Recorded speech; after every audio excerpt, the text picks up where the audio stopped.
क्या हाल है? ठीक हो? तबीयत से ठीक है?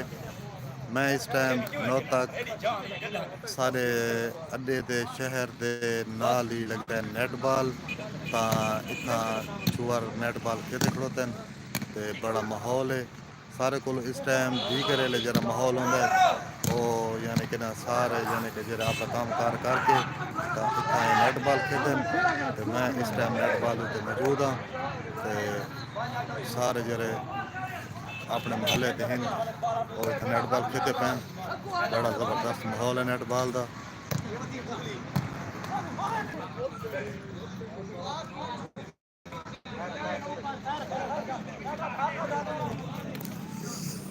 हाय मैं मजा नहीं आ रहा। नहीं मज़ा आना भी मैं जान के नहीं पड़ी लेकिन मैं तो नहीं